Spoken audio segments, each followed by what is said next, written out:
evening and a very happy Diwali to begin with. You're watching the Newshour special edition with me, Kritsween Walia. Viewers, in a crackdown on NGO associated with the Gandhi family, the Home Ministry has cancelled the FCRA license of the Rajiv Gandhi Foundation. That's the big focus this evening. And after the action by the central government, the Gandhi Parivar-run trust will not be able to receive any foreign funding. The action comes after allegations of violations of Money Laundering Act, Income Tax Act and the FCRA. Remember, it was in July 2020. The centre had launched an inter-ministerial probe headed by the Enforcement Directorate officer to probe the allegations. According to sources, the probe covered manipulation of documents while filing income tax returns, misuse of funds, funds from Prime Minister's relief funds being given to the RGF, and money laundering while receiving funds from foreign countries, including from China and also from fugitive businessmen like Mehul Choksi. Now, the crackdown by centre has sparked off a massive political war of words between the BJP and the Congress. The Grand Old Party has dubbed the move as a bid to derail Bharat Jodo Yatra and target the Gandhi Parivar. Congress MP Jairam Ramesh, in fact, has gone on to allege that all the activities of the trust are in public domain and it was a move to divert public attention. Also added that the trust will also take legal route against the central government. The BJP, on its part,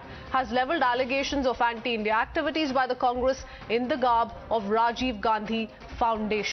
Those are the kind of war of words that have been ongoing ever since this big development took place. Listen in. This is absolute reflection of the, inherent prejudice, malice, hatred against the, Indira Gandhi family. And, one after another, they are doing it. I don't know, instead of doing it in installments, better they do it at one instance. I cannot understand the mindset of this government. Deepawali के इस शुभ अवसर पर भ्रष्टाचार के ऊपर फिर से एक बार कुठाराघात हुआ है। तीन बार चाइना के कम्युनिस्ट पार्टी और चाइना की एम्बेसी से आरजीएफ ने डोनेशन लिया था कि इस प्रकार के काम करने वालों के ऊपर पूरे भारतवर्ष में कानून के अंतर्गत जो हिंदुस्तान का संविधान कहता है, whatever the constitution of the country says, उसके अंतर्गत कार्यवाही होना बहुत उचित था और ये कार्यवाही हुई है। ये पिछले 5-6 साल से बिल्कुल सीधी बात है कि व्यक्तिगत एक राजनीतिक द्वेष में उसके खिलाफ कार्रवाई की जा रही है। जो कुछ हम लोगों को जानकारी, उसमें कुछ भी ऐसा नहीं है वहां जिसके हिसाब से एफसीआरए कैंसिल कर सकते थे। लेकिन ये तो सरकार है, ये कोई भी अच्छे काम से और ऐसे काम से जो उनकी कुंठित और संकुचित विचारधारा के साथ नहीं चलती है, उसके खिलाफ ये लोग कार्रवाई करते हैं। ये पूरी तरीके से अनुचित है, गलत है, गैर कानूनी है और मैं उम्मीद करूंगा कि राजीव गांधी फाउंडेशन के लोग इसको कोर्ट में ले जाएंगे। इनका चाइना के साथ में क्या गठबंधन है, समझ में नहीं आता। चाइना हमारा दुश्मन है। पहली बार तो जवाहरलाल नेहरू के समय पर हजारों किलोमीटर जमीन हमारी हड़प ली, देश के 2 टुकड़े जवाहरलाल नेहरू जी ने करा दिए और वो ऐसी से लोगों से फंडिंग लेकर अपनी संस्थाएं चलाते हैं। All accounts of both the trusts are being audited every year. This committee was formed by the Home Ministry. How can you expect justice from such committee? Definitely this committee was working under the pressure of Home Minister and this BJP government. This government is just against the Gandhi family. That is the reason they have cancelled this license. स्वदेशी foundation और विदेशी funding अब कैसे चल सकती है? Foundation तो स्वदेशी है, नाम भी स्वदेशी रखा हुआ है और जम करके विदेशी फंडिंग हो रही है, तो कानून तो अपना काम करेगा। Well, it's not the first time that the centre has initiated action against NGOs. Let me quickly break down the details of what's happened in the past on similar lines. 2011-2012, Amnesty International FCRA license was cancelled for the NGO having violated provisions of the law. 2017-2022, FCRA license of 1900 NGOs cancelled. The reason once again cited was that the NGOs were found violating provisions of the law. In December 2016, FCRA license of Teesta Setalwad's NGO was also cancelled because licenses were renewed inadvertently despite adverse reports. In December 2016, FCRA license of activist Shabnam Hashmi's NGO was also cancelled. Again, the reason was that alleged malpractices by the NGO came to light. So those are the kind of allegations that have been levelled in the past against several other NGOs, and the reasons also that have been given out while their FCRA licenses were cancelled. Let's open this up and really get to the bottom of whether or not this is political vendetta as is being alleged by the Congress party, because there have been events in the past that have indicated that upon violence this kind of an action will be taken. Let's open this up. We have Sanju Verma, national spokesperson of the BJP, with us. Also with us is Karan Verma. We have Lokesh Jindal, political analyst, and political analyst himself, Ravi Srivastava, with us on this broadcast. To all of you, first up, a very, very happy Diwali. And let's hold this debate in the spirit of Diwali. So let me begin by asking you, Mr. Ravi Srivastava, with regards to the kind of allegations that have been levelled by the Congress party, they're calling it political vendetta. But my question is, this decision has come after 2 years of when the interministerial committee was formed. There are sightings that have been quoted given this decision that has now been taken. So on what basis is the Congress now making this charge, according to you? I think this is not alone political vendetta, but also political persecution. Because this government is rattled by Shri Rahul Gandhi's Bharat Jodo Yatra, which has done 45 days and entered Andhra now. So the government is rattled with that Yatra and the kind of response he is getting. So they had to do something like this. But then inquiry started 2 years before.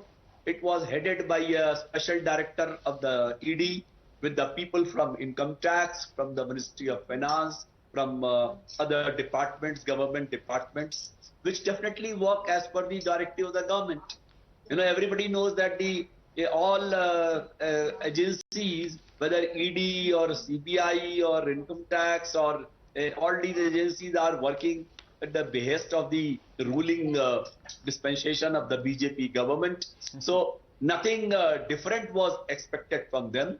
And as far as I understand from your media reports only, that only Rajiv Gandhi Foundation, they have found certain kind of PMLA violation and income tax return filing discrepancies, I think, which are very much explainable, and nothing has been found. That RGST trust, there is, as far as I have read the report, there is nothing found incriminating with that particular trust. Only Rajiv Gandhi Foundation, they have made couple of charges. Okay, all right. Now I want to ask a question that when these things are these trusts are routinely audited, returns are filed, what kind of charges are there? And let the Congress come out and let it be challenged in the court of law. The Congress is very, very clear. We have Jairam Ramesh of the Congress come out and say that they will take legal action to contest this. In fact, goes on to say, like you just said, that this is because the BJP is rattled of the Bharat Jodo Yatra. But my point here is simply that this is a second definitive action in an alleged money laundering case being taken against the Congress party or members of the Congress party or any of the organizations associated with the Congress party. So why not come out with answers and concrete proof and just adhere with the investigations that are on? We have Sanju Verma who will come in. She's raising her hand. Yes, Sanju. I want to put a couple of facts out there for your viewers. Point number one. The Rajiv Gandhi Foundation and the Rajiv Gandhi Charitable Trust. The reason for cancellation of licenses is A, because of violation of Income Tax Act, B, because of money laundering which has been brought to the notice of the probe agencies, and 3, because of violation of Section 7 and Section 14(2) of the FCRA Act of 2010, which was then subsequently amended in 2019 by the Modi government. And what do Section 7 and Section 14(2) of the FCRA Act say? They say you have to spend only 20% of your administrative expenses that you receive from foreign agencies, administrative aspects. It also says you have to consecutively file your income tax return, profit and loss statement and balance sheets for 3 years. It also says that you have to have a central bank account opened in the SBI headquarters in Delhi. It also says that you cannot violate the end use requirements, which means if you have taken money for purpose X, you cannot utilize that money for purpose Y or purpose Z or purpose A, B, C, D. Now my simple question to the Congress is, it's fine to say BJP is rattled. BJP won 4 out of 5 states. It won UP, Manipur, Uttarakhand, Goa. And you are saying that the BJP is rattled. BJP does not get rattled because Rahul Gandhi is walking 25 kilometers a day. Sanju Verma, I'm sorry I'm interrupting you there, but what you're saying reminds me of another thing, that there was no Bharat Jodo Yatra when the investigation against in the alleged money laundering case with regards to the National Herald case was on. There was no Bharat Jodo Yatra, but the response was the same. Right. Let me go across to Lokesh Jindal, because to add to what Sanju Verma is saying, these are points that have been cited while this decision has been taken. But I want to shift your focus to the important aspects that have come to light in the past as well. Remember 2005-2006 report of the Rajiv Gandhi Foundation, the annual report mentioned the Embassy of the People's Republic of China as one of the partner organizations and donors. Is that correct? How do you comment on the allegation of such funding not being in national interest? That's another charge that has been leveled, because funding has not just come in from China, it has come in from the likes of Mehul Choksi. That is under question. Several aspects that have been brought to light. So why investigations must not take place, and why the license must not be cancelled? First of all, good evening, and wishing all my viewers a very happy Diwali.